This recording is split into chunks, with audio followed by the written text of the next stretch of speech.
सभी युवा साथी, हम सभी नरेश मीणा को चाहने वाले ये जानने के लिए आए हैं कि नरेश भाई को रिहा करवाने के लिए आगे क्या सर्व सभा द्वारा क्या निर्णय लिया जा रहा है। न कि भाषणबाजी चाहते हैं वह। अब मेरे तो भाषण पे ब्रेक लग गया। 15 तारीख तक नरेश मीणा को रिहा कर दिया जाए, वरना 16 तारीख से राजस्थान की सभी सड़कें जाम कर दी जाएगी।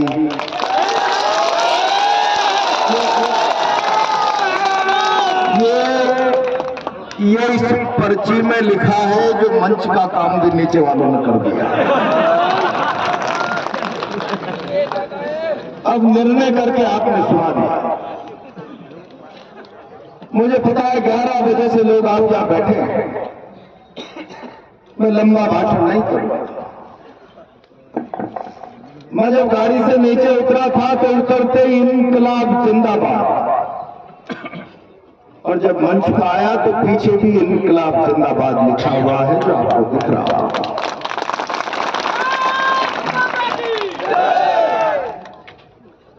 मैं जॉर्ज फर्नांडिस के चरणों से राजस्थान के मुख्यमंत्री को कहना चाहता हूं, मुख्यमंत्री जी,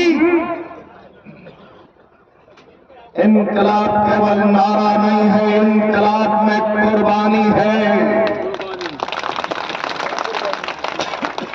चौथे भरवाड़ा की धरती से नौजवानों के भाव को समझ लो, वरना इनकलाब के नारे ने दुनिया की सबसे ताकतवर फिरंगी सरकार को भगा दिया था। अपने भविष्य के बारे में चिंता कर लेना। मुख्यमंत्री मैं समराव का जाकर आया, मेरे मन में तो था कि मैं 13 तारीख की रात को जाकर पूछ जाऊं।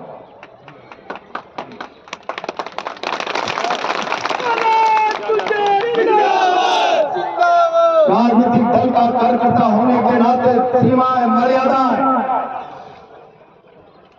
कुछ समय तक बना रहा। मैं उन मर्यादाओं का उल्लंघन आज भी नहीं करना था, लेकिन मैं राजस्थान के मुख्यमंत्री जी से कहना चाहता हूं, मुख्यमंत्री जी,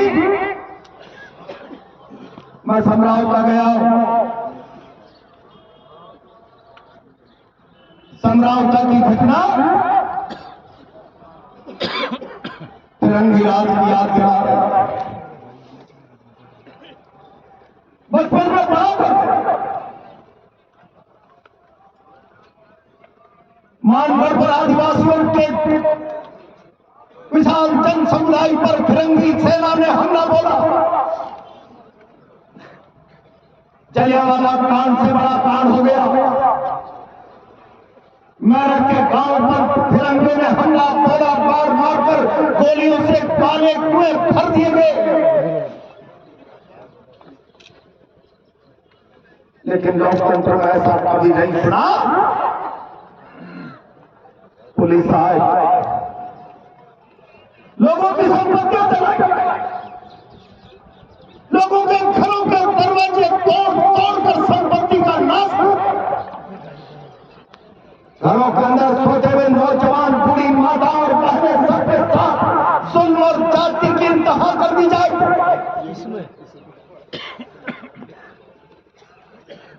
मुख्यमंत्री जी, आपके राजनीतिक फिरंगी राज का चेहरा था। चिल्ला चिल्ला कर कह रहा है सम्राट, कई बड़े आंदोलन हमने भी किए। देश आजाद होने के बाद हमने सुना दो पक्षों में झगड़ा हो गया, एक दूसरे की संपत्ति को नाश कर दिया, जनहानि हो गई, संपत्ति की हानि हो गई। लेकिन ऐसा प्रदर्शन राजस्थान के इतिहास में पहली बार देखने को मिला। अपने वाजिब मांगों के लिए संघर्ष कर रहे समरावता की धरती पर सरकारी हमला हुआ, लोगों की संपत्तियां चला दी गई, लोगों पर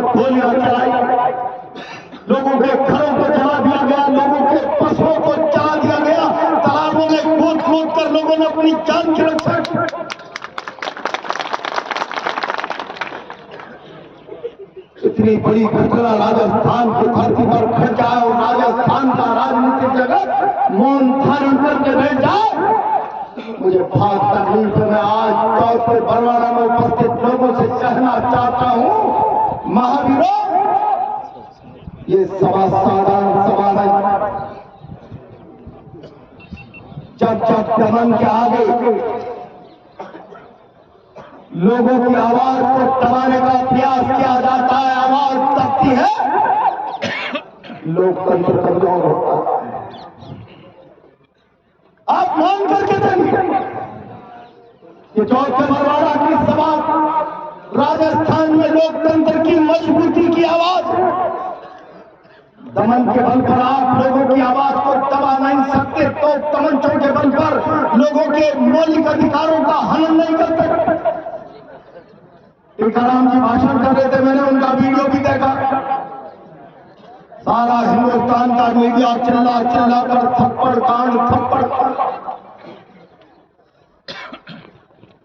शर्मसार कर दिया, थप्पड़ कांड। मैं सवाल करना चाहता हूं प्रधानमंत्री मोदी, मैं सवाल करना चाहता हूं राजस्थान के मुख्यमंत्री,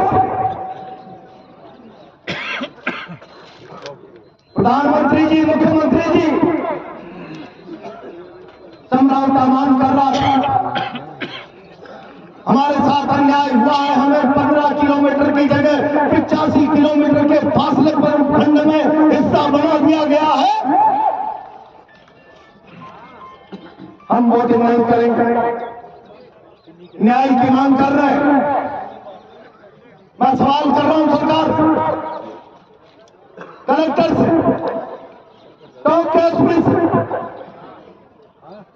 प्रधानमंत्री जी, प्रधानमंत्री और मुख्यमंत्री की मशीनरी के अधिकारियों, जब तक भारत की पार्लियामेंट 100% मतदान का अनिवार्य संवैधानिक संशोधन नहीं कर देती, तब तक आप किसी के वोटिंग से बहिष्कार के अधिकार को बंदूकों की और लाठों की ताकत के आधार पर कर्टेल नहीं कर सकते, उसको समाप्त नहीं कर सकते। पलाची गुंजल जिंदाबाद, पलाची गुंजल जिंदाबाद, ग्रेस मीणा जिंदाबाद। सत्ता और पुलिस की ताकत के दम पर समझौता के न्यायोचित मांगों के लिए जो लड़ाई हो रही थी, मतदान के बहिष्कार के अधिकार का हनन करने का प्रयास किया। कहते हैं क्रिया की प्रतिक्रिया होनी स्वाभाविक है। देश के मीडिया के लोगों, पहले लोगों के हक और अधिकार पर, न्यायोचित मांग पर, मतदान के बहिष्कार पर प्रहार प्रशासन ने करने का प्रयास किया, उसके बाद नरेश का कदम उठा। क्या कहना चाहता? चुनाव के समय शासन प्रशासन आदर्श आचार संहिता का हिस्सा होता है। कलेक्टर किसी को मतदान के लिए प्रेरित नहीं कर सकता, जबरदस्ती मतदान का अधिकार कलेक्टर के पास नहीं। मैं आज देश के मीडिया के माध्यम से प्रधानमंत्री जी और मुख्यमंत्री जी से सवाल करना चाहता हूं, लोगों की न्यायोचित मांग पर प्रहार करके कलेक्टर टोंक और एसडीएम उनियारा ने किस प्रकार जबरदस्ती मतदान का हिस्सा लोगों को बनाने के लिए आदर्श आचार संहिता का उल्लंघन किया। क्या आपने 15 दिन से अधिक का समय बीत गया, एक महीना होने वाला है। मुख्यमंत्री जी, समरावता के 60-70 आसपास के गांव के बच्चे जेल में बैठे हैं, अपराधी एसडीएम के खिलाफ आप क्या कार्रवाई कर रहे हैं? आज चौथ का बरवाड़ा इस बात का सवाल कर रहा है। चौथ का बरवाड़ा सवाल। मैं बहुत लंबा चौड़ा भाषण नहीं करना चाहता, लेकिन कल प्रधानमंत्री जी आ रहे, आपको बहुत मां बहन के सम्मान के, श्रद्धा के भावों का व्यापार करते हो। मैं आरोप लगा रहा हूं व्यापार। और अगर आप मां बहन के प्रति श्रद्धा और सम्मान के, देश और समाज के भावों का व्यापार एक पेड़ मां के नाम, लाडली बहन और लाडकी बहन। प्रधानमंत्री जी कल बता के जाना, ये चित्रा लाडकी बहन जिसको चिल्लाती है आपकी बहन सरकार में, उसके बारे में आप क्या कहना चाहते हो?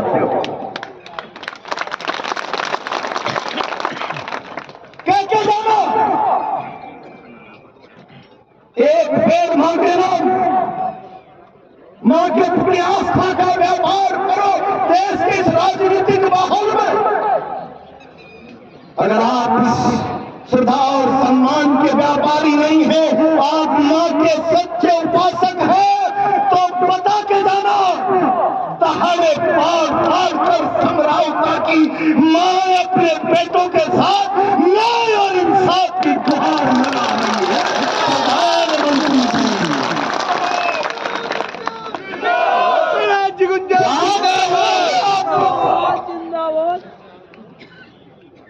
समरावता की मां अपने बेटों के लिए न्याय और इंसाफ की गुहार लगा रही है। कल जरा कुछ बोल के जाएंगे या अपने मुख्यमंत्री से कुछ कह के जाएंगे कि समरावता की मां बहनों की गुहार पर भारत के प्रधानमंत्री ने चिंता व्यक्त की। और अगर आप एक शब्द भी नहीं बोले तो मां के प्रति पवित्र श्रद्धा और सम्मान के भाव का व्यापार देश में करना छोड़ो।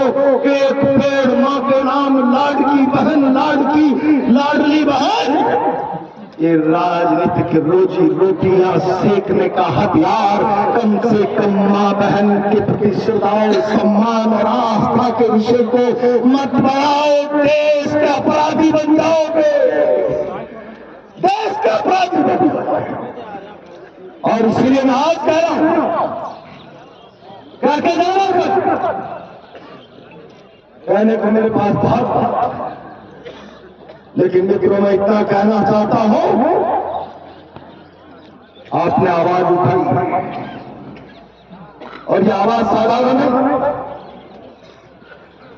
दमक के आगे तब तो लोकतंत्र की आत्मा घायल हो जाएगी। तो तमंचों के आगे घुटने टेक दिए, पुलिस बल के फैसले भयक्रांत होकर घरों में छुप गए, तो भारत का लोकतंत्र घुटने टेक देगा। बरवाड़ा के लोगों ने आज एक आदर्श उदाहरण उपस्थित किया। मैं इसे छतर केवल इतना कहना चाहता हूं, गोमरिया जी, बड़े अधिकारी लोग बैठे, टीकाराम जी, भाई प्रहलाद जी और सारे लोग कल जाए और टॉप के कलेक्टर से बात करें।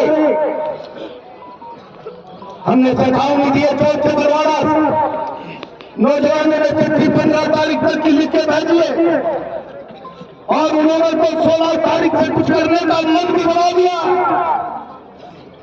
लेकिन मैं भी कहना चाहता हूं नौजवानों से, मंच का निर्णय होने दो। तुम्हारी भावना का सम्मान सारा मंच कर रहा है और तुम्हारी भावना के सम्मान की चिंता अगर इस मंच में नहीं होती तो ये मंच नहीं सकता।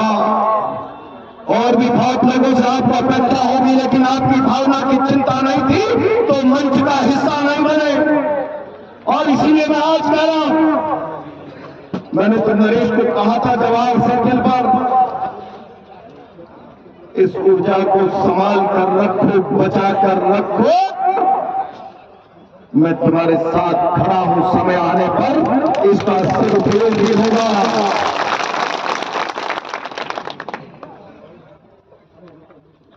लेकिन नरेश ने जरा ऊर्जा का इस्तेमाल जल्दी कर लिया।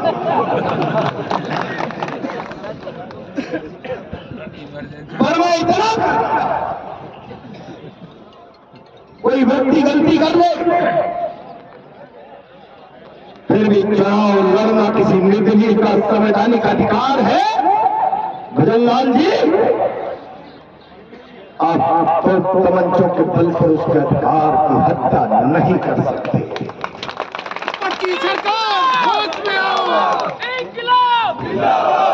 हमने कल राइजिंग राजस्थान, जरा राइजिंग राजस्थान का असली चेहरा देखना चाहते हो तो केंद्र की अपनी टीम को प्रधानमंत्री जी समरावता में भेज दो। अभी आपके राइजिंग राजस्थान का चेहरा किसी बहन की पीठ पर, किसी की बाह पर, किसी के पैर पर आपकी सरकार के दमन के चिन्हों के रूप में जो चेहरा नजदीक से देखने को मिल जाएगा, इन नोटों क्या मतलब। बहुत वर्षों से देख रहा हूं कि ये सारी नोटंकियां इन्वेस्टमेंट गुमराह करने का प्रयास मत करो, न्याय करो, इंसाफ करो, राजस्थान की जनभावना का सम्मान करो। अनियंत्रित ब्यूरोक्रेसी जो जनादेश का, जनता के भाव का, जनता के मन का, समरावता के भाव का दमन पूर्वक, अत्याचार पूर्वक, ताकत से, शक्ति से दमन कर रही, उस पर न्याय करें। और अगर प्रधानमंत्री न्याय नहीं करते, कल कुछ बोलते नहीं है, मुख्यमंत्री कुछ बोलते नहीं, संभागीय आयुक्त तो वही लिखेगा जो पहले मुख्यमंत्री बोलेगा। टीकाराम जी भी कह चुके और डोगरिया जी भी कह चुके। कल जाइए कलेक्टर टॉप को ज्ञापन दीजिए, हमें न्यायिक जांच से कम मंजूर नहीं। पुलिस ने जो लोगों की संपत्तियां जलाई है, एक एक संपत्ति के भरपाई के लिए अभी तो मेरे पास कोई मंच पर आ गया। तो अपराधी है साहब, उसको क्या देंगे। मैं तो हलवाई का काम कर रहा था, डिविजनल कमिश्नर को जाकर दीजिए, संभागीय आयुक्त को दीजिए, आईजी को जाकर ज्ञापन दीजिए। क्या कह रहे हैं आप? और अगर नौजवानों की भावना के मुताबिक 15 तारीख तक न्याय और इंसाफ, न्यायिक जांच, लोगों की रिहाई का रास्ता नहीं मिलता है तो तय करो। 17 तारीख को राइजिंग राजस्थान में प्रधानमंत्री फिर आ रहे, ये मंच बैठकर फैसला करे। असली राइजिंग राजस्थान समरावता में होना चाहिए। जिंदाबाद। जनभावना देश के प्रधानमंत्री की मर्यादा के ऊपर है। जनभावना और जन आस्था पर लोकतंत्र टिका। जनभावना और जन आस्था पर खिलवाड़ किया गया तो लोकतंत्र की चूल्हे हिल जाएगी। अगर ऐसा निर्णय हो जाए कि 17 तारीख को उससे पहले जनभावना का सम्मान नहीं हुआ तो जन से लाभ का निर्णय हो तो समरावता में इससे 50 गुना ताकत दिखनी चाहिए। ये आज मैं आह्वान कर रहा हूं। उसके बाद भी आज मैं अकेला खड़ा होकर, कल तक परमिशन नहीं थी, मेरे पास कोई प्रॉपर सूचना भी नहीं थी कोई बैठक होने वाली है। कल दोपहर बाद प्रहलाद जी, मुकेश जी, इन लोगों का लगातार फोन आया, आना ही पड़ेगा। मैंने कहा जनभावना का सम्मान मैंने राजनीतिक जीवन दांव पर लगाने की कीमत पर भी करने का स्वभाव जो धारण किया है राजनीति में, मैं उसके पीछे नहीं हटना। और मैं चला गया। नौजवानों की पर्ची का सम्मान करते हुए कहता हूं, आदरणीय घुमरिया साहब, टीकाराम जी, प्रहलाद जी, सारे लोग डीसी, आईजी जिससे भी कल जाकर बात करे और ज्ञापन देकर कहे कि आज प्रधानमंत्री और मुख्यमंत्री राजस्थान के इस जनमानस को समझता है या नहीं समझता, न्यायिक जांच की घोषणा होनी है या नहीं होनी, लोगों की रिहाई का रास्ता बनता है या नहीं बनता, और नहीं तो 17 तारीख को सरकार के कार्यक्रम का जवाब जनता के कार्यक्रम से देंगे। ये निर्णय बेहतर आना और जब ऐसा निर्णय हो जाएगा तो मैं तो कंधे से कंधा लगाकर, चांद की बाजी लगाकर भी आपके साथ खड़ा हूं। यही बात कहते अपनी बात को विराम देता हूं।